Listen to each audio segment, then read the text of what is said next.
Hey, what's going on, guys? What's going on? I hope you guys are having a wonderful day. Welcome to drboystv.com, the home for intelligent Black people. My name is Dr. Boyce Watkins, and today I had a thought I wanted to share very briefly about two guys that I have a lot of respect for, two guys by the name of Steve Harvey and TD Jakes. And I heard Steve and TD giving some financial advice, and I thought that it would be important to add some nuance to what they said so that we could make sure that we're on a page that actually makes sense economically. As you guys know, my doctorate's in finance, and I want to make sure that the Black community benefits when you have wealthy people sort of sharing some of their secrets. I think that there's a lot you can learn.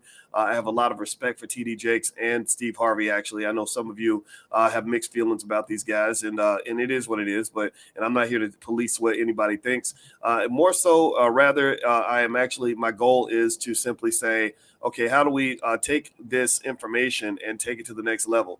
So I'm not going to play this segment here because I don't want to deal with copyright issues and things like that.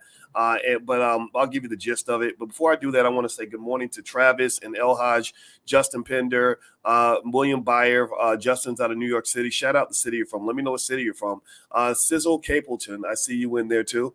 Anyway, also don't forget that if you would like me to send you Dr. Boy's profit alerts in terms of stocks that I like each week, all you got to do is text the word stock to 31996. Text stock to 31996 because, as you know, we typically have some trouble with Instagram and stuff like that and Facebook because we talk about racial issues and racism as well. And sometimes they misidentify that as hate speech. So we're now in the process of working to get the big Instagram page back. But I always have a backup.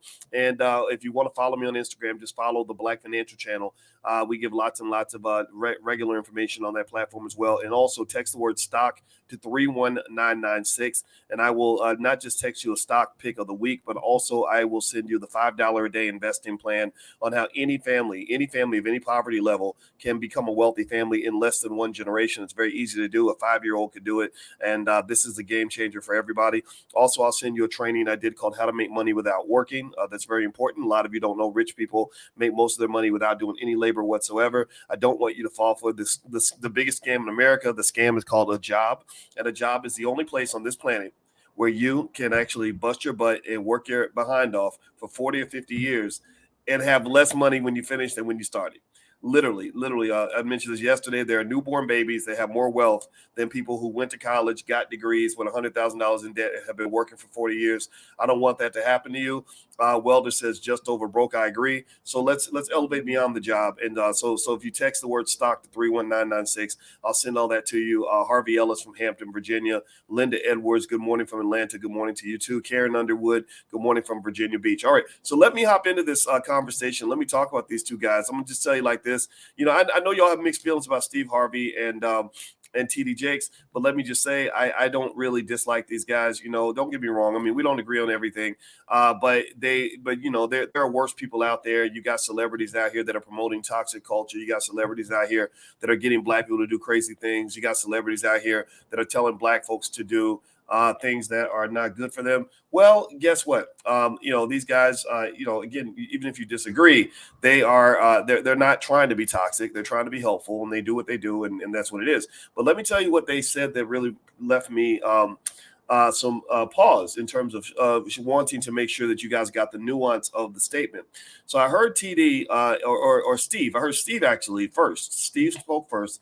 And Steve said, "I told my kids that 85%. I'm only leaving them about 15% of my wealth because I'm leaving the other 85%. Me and your mother are going to spend."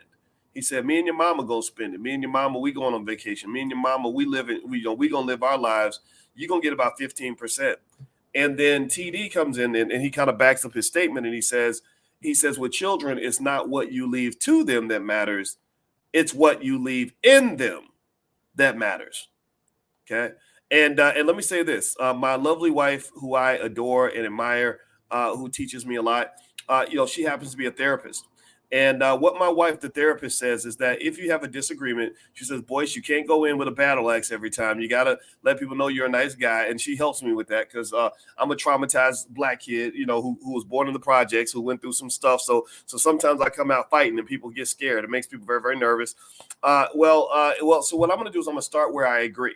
I'm gonna start with, there's my wife right there. I just like to look at her face in the morning because it just perks me up. It's like a morning cup of coffee. I kid you not. But anyway, so I'm gonna start where I agree. So here's where I agree. I agree with Steve in the sense that I do think that as a married couple, and we do this with our kids. We tell our kids, we'll jokingly say, "F them kids," right? But we don't really believe that. We love the kids, but we know how much we sacrifice for them. And we know that now Juanita says she can't hear me. Give me a yes if you can hear me okay. Sorry, I got a little nervous. I got to pause right now. Juanita says I cannot hear you. Can you all hear me? Are you hearing the words that are coming out of my mouth? And I want to hear from Juanita too. Juanita, you might want to turn your audio up, but then again, if you can't hear me, you can't even hear that. So can y'all hear me okay? Give me a yes if I'm coming through all right. I got to do the audio check. And by the way, I'm also on Spotify. So if you'd like to hear me on audio in addition to video, just look for my name on Spotify.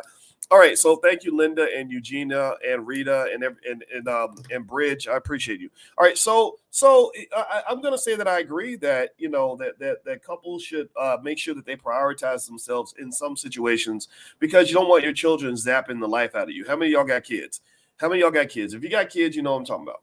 If you got kids, you know what I mean. Kids will drain you. Kids will think that they're the center of the universe. Kids will take every nickel out your bank account. Kids will steal every ounce of energy out of your body. Kids will take every moment of free time that you possibly have. Kids will worry the hell out of you. Kids will drive you crazy, stress you out, get on your nerves, all these things, right? They're wonderful. They're lovely little headaches. They become lovely little headaches, and I get it. And I'm a glutton for punishment. I have guys that made fun of me for marrying a woman that had 3 kids, and they say you're a simp. What's wrong? Why would you do that? Why would you? And so maybe I'm just a dummy. But you know what? I love raising those kids. I love mentoring Black children, and that's why I was very happy to be a bonus dad for these kids because these kids are amazing. They're wonderful. And also, what people don't tell you is that kids are a great investment because when you get older and you get tired and you can't work anymore, well, guess who steps in and supports you and helps run the family business, things like that. So all the kids, actually 2 out of the 3 of the kids work for me. The third one we'll get to her eventually. So anyway, I'm going to start by saying I agree with what Steve said about making sure that you get your priority as parents, when it comes to those kids. You can't let the kids take over everything. Now, here's the other point, though. Here's the other thing TD says. TD comes in and he says, he basically says, he basically says that it's not what you leave to them, it's what you leave in them, right? It's not what money and resources you give the kids. It is what you give them in terms of their value system. It's what you give them in terms of their work ethic. It's what you give them in terms of skill set. How many of you agree with that? How many of you agree that it's very important to raise kids that know what the hell they're doing? How many of you agree that it's important to raise kids so that they have discipline? How many of you agree that it's important to raise kids so they know to invest for the future? I want to make sure that that you get that point too. And I know Sizzler says we're too busy listening to you, Doctor, care about those 2 clowns.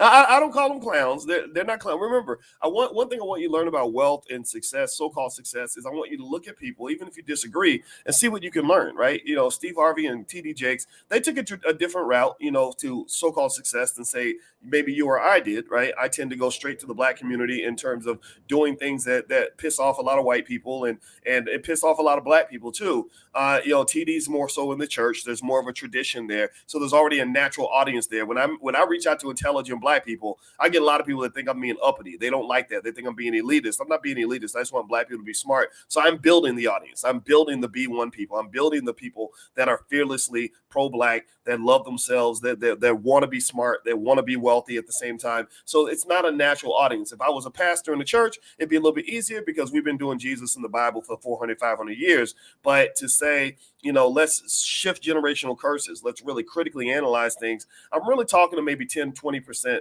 of the community at best, right? So we're not really going to get a lot of people that are interested in my perspective per se, and that's okay. I like it that way, because I don't want everybody. I don't need everybody in order to lead the revolution. I just need a few good men and a few good women. That's it. That's all I need. You give me a couple soldiers and some badass people, just a small percentage of them, I can go and conquer the world with that. Okay, so I don't necessarily align with everything that they do.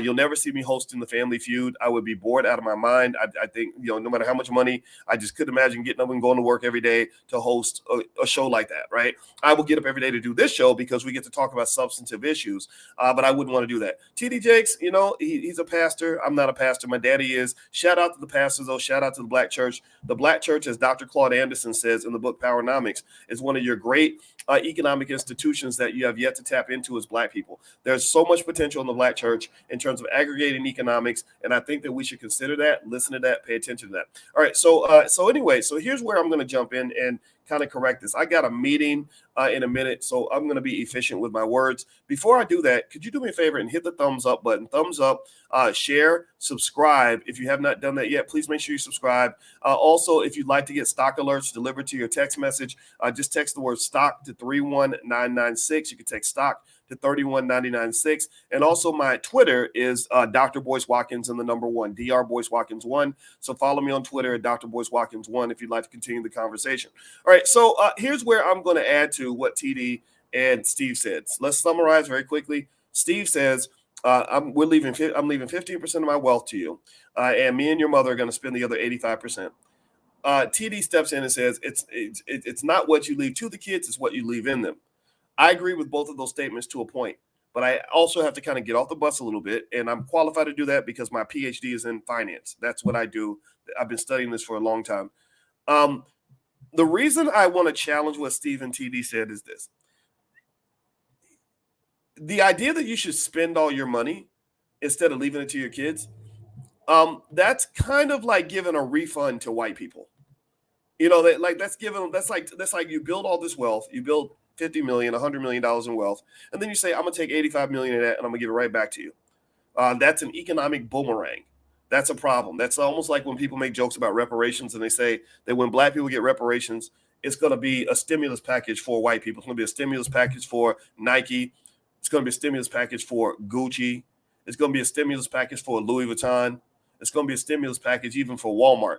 Right? All those places that extract money from the Black community are going to get paid when Black people get paid. Do you understand what I'm saying? When we get our reparations, they're going to get their reparations too, and they're going to be right there selling you products to get that money from you.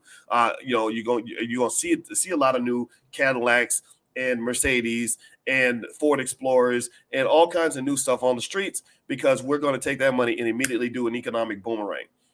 And so when Steve says, me and your mom are going to spend 85% of the money, I kind of look at that and I say, okay, I hear what you're saying, but I don't quite hear what you're saying.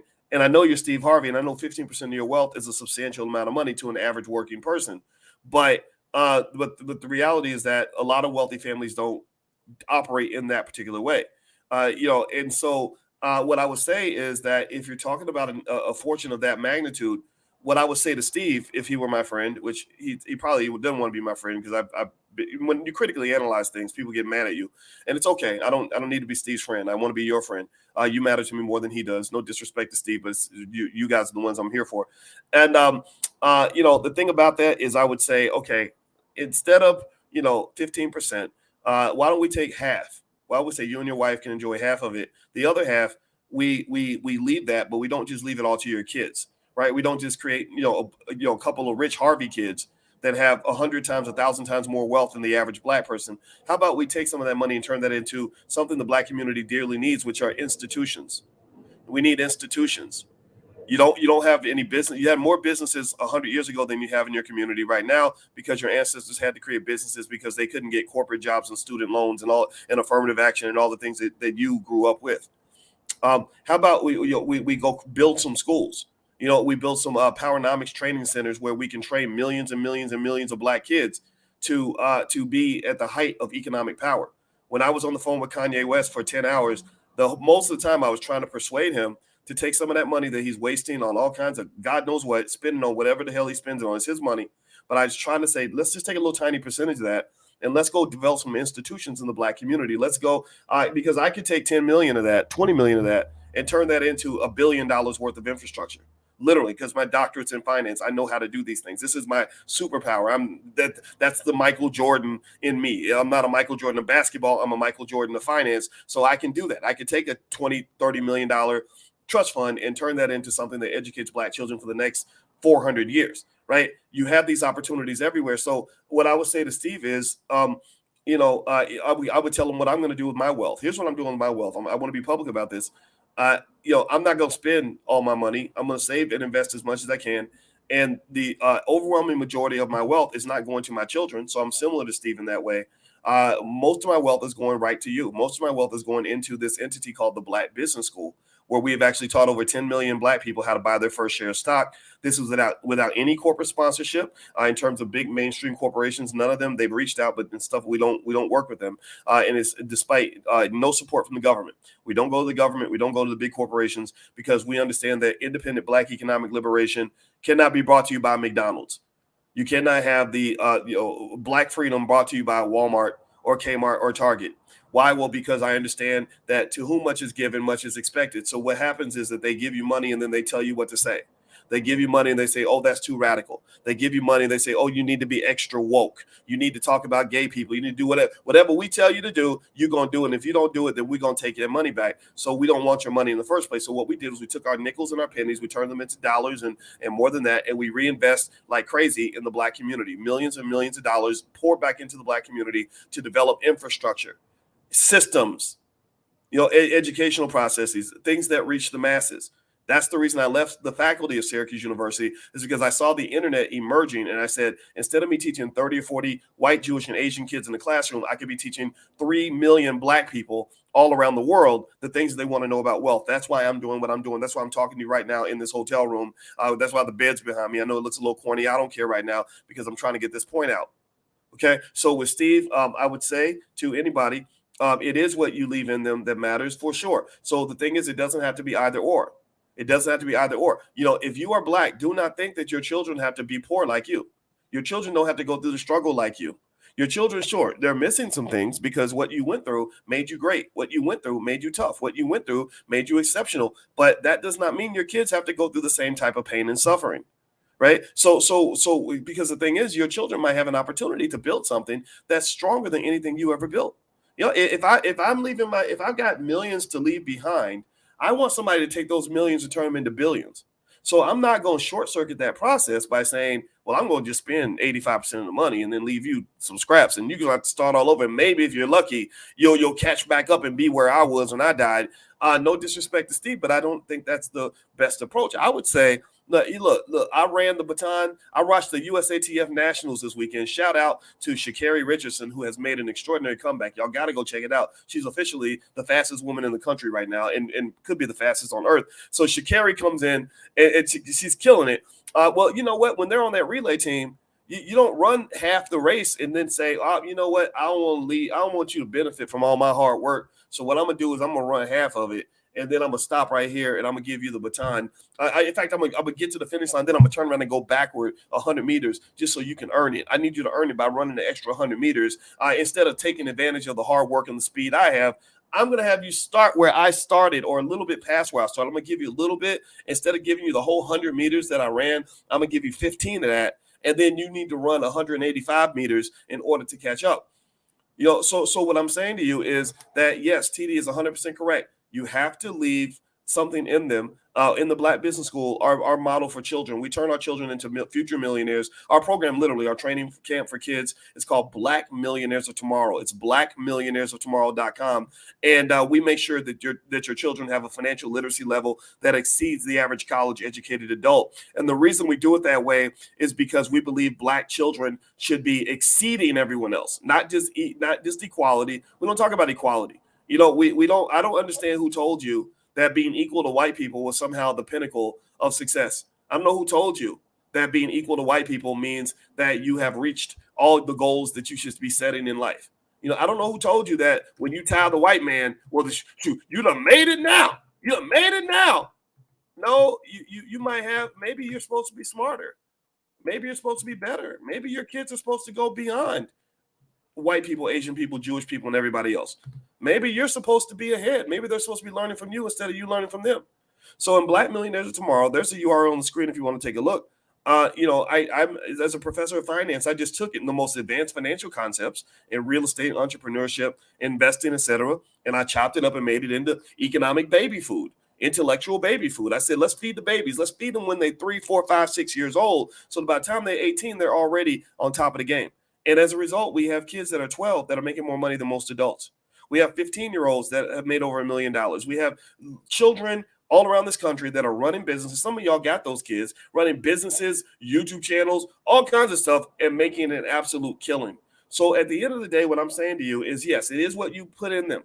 In our KID model for educating millionaire kids, we have it's knowledge, investment, and discipline. KID stands for knowledge, investment, and discipline. That means pour into them the knowledge, but then you also must give them the investment, and then you must also give them the discipline. If you give them those three things, your kids will not just be millionaires, they'll take your million and turn it into $1 billion. Okay. So ultimately, it is what you leave in them, but it's not an either or. You can't say, well, because I left something in you, I don't have to leave anything to you. Let me tell you a little secret, and then I'm going to finish this conversation. There's this guy who's a hell of a prick. This guy that most of y'all don't even like. Some of y'all might like him, though, because I don't tell you what you should believe politically. But how many of you have heard of this guy named Donald Trump? Give me a yes if you know who Donald Trump is. Donald J. Trump, former president of the United States, just arrogant, narcissist, all these things you might say about him. These are things that I don't disagree with because I've been knowing this about Trump for 30 years. I've been following this guy since I was in college, right? Back when he was known for being wealthy, not for being political. But anyway, so this guy Donald J. Trump, let me tell you, I learned about my adversaries. I don't just sit back and hate on them. I figure out, like, how did they get that wealth? How did they get that power? So I read the whole Trump family history going back 100 years. And going back 100 years, I saw where his father Fred decided to do what a lot of you are doing. He stopped working for people and he decided to buy real estate and own real estate instead of simply working for the people who own the real estate. That's what Fred Trump did. That's how he became wealthy. So by the time Donald was 25 years old, Fred basically gave him about $25 million and said, "Okay, son, go ahead, take it to the next level. I'm a millionaire. Let's see if you can become a billionaire." And so by the time Donald was 28 years old, he bought a $400 million hotel at 28 years old, a $400 million hotel in the 1970s. Now, again, you might think he's a jerk. You might think Republicans are evil. You might think he's the biggest bastard on the planet. And I'm not going to disagree with you about none of that. None of that. But let me tell you, you go show me a 28-year-old out here buying a $400 million hotel who also owns a jumbo jet. I'm not saying he's a good guy. I'm not saying he's not corrupt. I'm not saying he's not a prick. So stop. So let's get past the politics. I want to get past the politics and get to the realitics. I want to get past the whining about other people and really studying. I want to get past the emotion and get to the objectivity. It's like a basketball game. If a team beats you in the game, you can sit and you can cry about it and be mad about it. Oh, they cheated. The only reason they won is because they got 3 7-footers on their team. Only reason they won is because their players are quicker than our players, and that ain't right. That ain't fair. That's racism, y'all. That's racism. Whatever. But if the other team beats you, and they get something that you would like to have yourself, maybe after you finish whining, you should go study the game film. Give me a yes if you understand what I'm saying. Maybe after you finish crying about the fact that you got your ass whooped, you can go and study and say, how did that happen? How do we do that to other? Why can't we stop them on the perimeter? What's going on out here? Right? So, and this is the issue that I want to challenge you on, is that I see a lot of strugglenomics, but I don't see a lot of powernomics. I see a lot of whining, but I don't see a lot of solution-oriented thinking. I see a lot of us who will sit all day and talk about what white people got and what white people are doing to us, but we don't talk about what we could be doing to everybody else. I see a lot of defense, but I don't see a whole lot of offense. And one thing I know about sports, I'm a sports guy. I grew up playing sports. I learned a lot of my values from sports is that you can't really score a lot of points playing defense all the time. You can't get ahead if you always trying to keep from falling behind. You can't be the leader if you're always trying to avoid being the biggest loser. So what I'm saying to you, black folks, is that you got to get some struggle and power in your blood, man. You got to get some oomph in your spirit. You got to get some swag in your game. You can't walk out here trying to not lose. You got to learn, well, I'm out here trying to win. So I want our kids to win. So I'm gonna end on this topic because I got a meeting. I'm literally 30 minutes late from a meeting, but I love y'all, so I wanted to make this conversation with you. Steve isn't wrong. I'm not saying he can't do with his money what he wants. And again, I have nothing against Steve Harvey, nothing against TD Jakes. I think these are great guys. They're brilliant in their own way. But let me just say this: when it comes to the babies, I think that spending the money as opposed to leaving as much inheritance as possible is not always the best strategy. I'd say if you want to only leave the kids 15%, then take maybe another 45, 50% and leave that to the black community. Because here's the thing. Has anybody ever heard that term, it takes a village to raise a child? Anybody ever heard that term about the village? How many of you even agree? How many of you, some people, we got Negroes out here that don't even think there is a village. We got people out here that black folks that don't even care about the village, don't think about the community, don't talk about nobody but themselves. These are the guys that'll say, like, why would you be a simp and raise kids that ain't your own? You know, stuff like that. I'm not telling them what to do, but I don't understand that because I think that disrespects every step parent out here, every football coach out here, every community volunteer out here. I think that's some disrespectful, immature crap because you're basically saying all I care about is me and mine and nobody else. And I believe in the village. In fact, I have a book on Amazon if you ever want to check it out. It's very short. It's a super short manifesto that I wrote called It Takes a Village to Raise the Bar, a new paradigm for Black America. It's on Amazon. It's very short, though. Very short book, easy read. But I wrote it 12 years ago because I wanted you to understand what my vision is for the year 2070. That's my vision. I've been working on that vision for 12 years. I'm going to work on it till I die. And basically in this book, I said, look, you know, we might be mad that, you know, Pookie and them's kids are out here running the streets. We might be upset that Shaquinda didn't, you know, got 5 baby daddies and didn't raise her kids right. We might be mad that Tyrone, you know, made a bunch of kids and ain't taking care of them. Guess what? Those kids matter because if you don't deal with those children in your community, those children will come along and shoot your children in the back. You know, if you don't deal with those with little Tyrone's kids, little badass kids running the streets, getting into stuff, then guess what? Those kids gonna mess it up for everybody. You know, if you don't help Laquita raise those boys in a better way and teach them some values, then those boys are gonna go get some girls pregnant and maybe be showing up for your daughter. One of them might become a famous rapper, and your daughter's getting all starry-eyed because she want to date a rapper, not knowing that rapper is gonna leave her with heartache, STDs, and uncared for children. Right, and maybe make her a widow at the age of 27 because he out here just thugging in the streets. This is real. This is real. So what I'm saying to you is that the village belongs to all of us. The village belongs to all of us. We are all part of the village. So when I see a Black child that needs my support, I become their father for even if it's only for 20 minutes. I'm sitting there thinking, what can I do to make this child's life a little bit better? There's nothing wrong with that. You know, or when I'm helping you with your kids, I'm helping you with our kids. When you tell me what your children are learning from me, I'm like, great. Our children are doing great. This is so awesome that our kids are doing great. When your kids win, my kids are winning because your kids are my kids and my kids are yours. Why does that seem like such a weird foreign concept to Black people? Why are there people who are like, well, that don't make no sense. That sound like simping. You caring about other people's kids. That sound like simping. No, what simping is when here's what simping is. Y'all want to know what simping is? Here's because that term comes up a lot. So let me define what simp is. Simping is when your community is falling apart and you get no respect from the rest of the world because you're the men that are supposed to be in charge of that community, and y'all looking like complete scrubs. Simping is when a Black woman gets punched in the face in Chicago, and all the men are such punks that they stand around holding cell phones and recording it so they can put it on their YouTube channel. Simping is when the men spend all the time complaining about the women, but ain't gotten no accountability when it comes to self-repair and making themselves into better men. Simping is when when Asian men, white men, and Jewish men look at Black men and say, y'all are so pathetic. Look at you. You can't even defend your own. You can't even provide for your own. You can't even protect your own. We can take care of your women and your kids better than you can. That's simping. That's basically like being a football team that's 0-12 every year and you think you're winning championships. Because you're the wide receiver who says, well, I got my yards, I caught the ball 4 times and I made all conference, but yet your team is losing every game 145-6. But yet you somehow think you are all-star. You ain't no all-star if your team is losing. You can't be. That's the difference between Michael Jordan before he started winning championships and Michael after he won championships. Before Michael won championships, he got no respect because people said, if you're so good, then why are the Bulls getting their ass kicked? If you're so good, why can't they even make the playoffs? If you're so good, how come your team ain't winning no championships?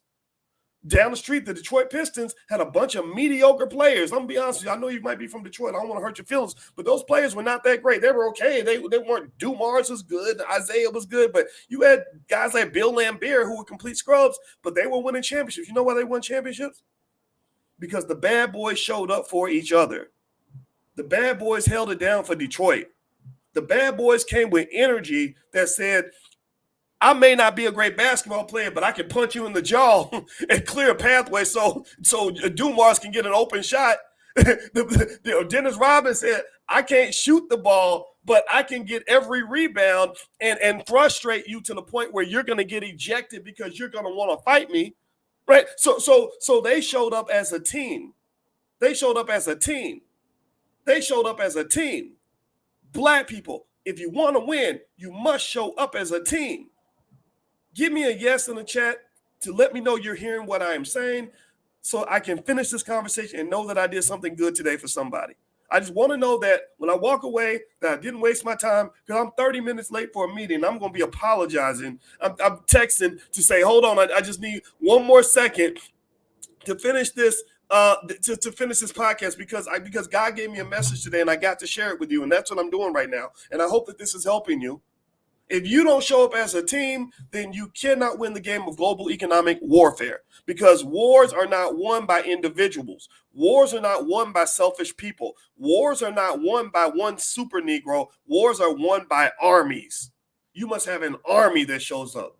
And you got to have generals that are leading those armies. So we got our generals out here, our male generals and our female generals that are leading armies. You're leading the little army with your children. You're leading the bigger army with your community. You're leading the army of all of us as Black people coming together and saying we deserve to win, and we're going to create a championship winning culture in our community. That's what I want. That's who I'm calling out to. That's who I'm reaching out to. And I already know that 80-90% of people ain't going to qualify, and I'm okay with that.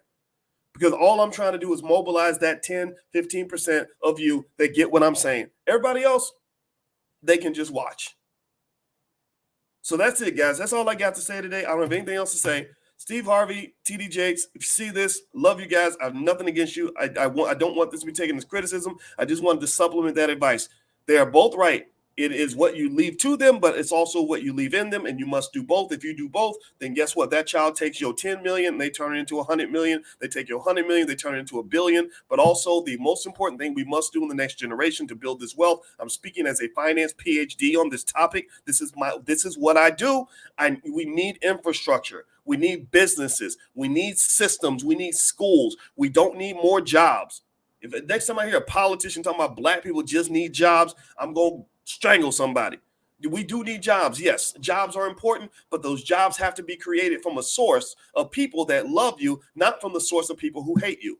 Most of your jobs are created by your former slave masters, and that's why you're pissed off every day going to work because you're not being treated right because that company wasn't built by you. Marriott was not built by you. Walmart was not built by you. UPS was not built by you. So that's why you get up every day and you're mad because that culture is not your culture. You need businesses built with your culture, in your image. They have your values that are run by people that care about you and your community. And then once we develop that infrastructure, you're going to start seeing the hood. Boop, boop, boop, boop, boop. That's when you're going to start seeing these previously broken neighborhoods turning into something beautiful where everyone's doing well and everyone's happy. And the majority of our people have an opportunity to truly be successful. That's it, guys. I'm out of here. Do me a favor. Thumbs up, share, subscribe. Just a reminder, if you look for me on my old Instagram, you won't find me there.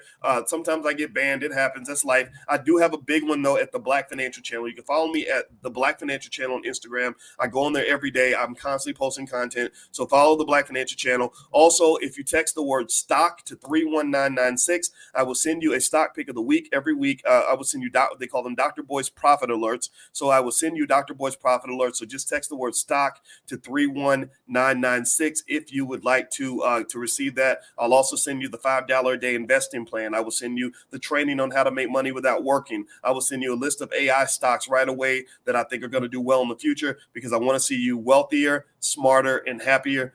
That's the goal. And then also, some of you are asking about the children's program that's called blackmillionairesoftomorrow.com. So feel free to go to blackmillionairesoftomorrow.com if you want to get your kids trained on economics. We do it very, very well. We're the best on earth at teaching Black wealth, because that's all we think about. That's all we care about. So anyway, have a good day, guys. God bless you. Thumbs up. Hit the thumbs up button. Please share this video with anybody else who needs to see it. If you know any fellow soldiers, anybody who needs to be introduced to the culture, reach out to them, bring them in, bring them to the convention. Once they get introduced to the culture, people never leave, because they see how powerful this is and what we've created. So go out and find those people and just show it to them. And I guarantee you, it'll change their life, and it'll change their life for the better. The best favor you'll ever do for them. So God bless you guys. Have a wonderful day. I'm going to head on out of here. And then now I got to go apologize for being late to this meeting. I really thought I could be done with this podcast in 10 minutes. I've been going for 35 minutes, but that's what happens when God tells you to keep going. You got to keep going. You have no choice in the assignment.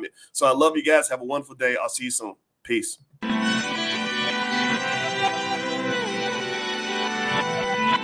Here we are, clan the isms, cataclysm, great. Our people out here struggling, trying to make it in this state. Everybody out here doing it, but we the ones too late. Now family, we the ones who gotta delegate. Get that money in the power, never be fake. Stick to cosign for 3. What did he say? Create jobs, support our own. Educate the same and buy back your home. Got 3 degrees, triple 10. 3 PhDs, now we on the CNN. DBTV, let's talk about negligence. Ignorance is bliss, but we can turn it to intelligence. Believe none of what you hear, half of what you see. Let's break it down here on Dr. Boyce TV. Here we are.